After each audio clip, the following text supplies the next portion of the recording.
নমস্কার, কেমন আছেন সবাই? আবারও চলে এসেছি নতুন ভিডিওর সঙ্গে। হেলদি অ্যান্ড টেস্টি ফুডে আপনাদের অনেক অনেক স্বাগত। আজকে আমি সজনে ডাঁটাকে পোস্ত বানাবো।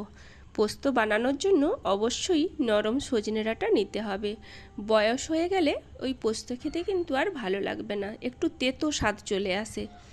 আমি কিন্তু তাই শিলে একটু পোস্ত আর কাঁচা লঙ্কা বেটে নিলাম।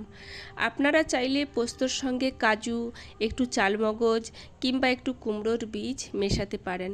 আর যদি পোস্ত যারা খান না, অবশ্যই বাদাম, কাজু, চিনেবাদাম, চালমগজ, একটু সর্ষে দিয়ে এই তরকারিটা বানিয়ে দেখুন, অসাধারণ লাগবে খেতে। কিন্তু আমার তো ভীষণ ভালো লাগে। আমি সজনে ডাঁটাটা কেটে নিয়েছি আর তেলের মধ্যে ভেজেও নিয়েছি। কড়াইতে তেল দিয়ে কালো জিরে দিয়ে ওই মশলাটা দিয়ে একটু কষিয়ে নিয়েছি।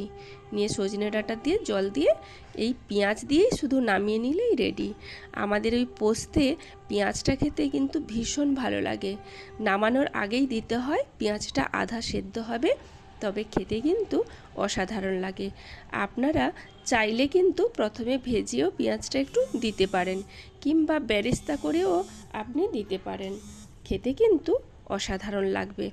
অবশ্যই একবার হলে ট্রাই করে দেখুন।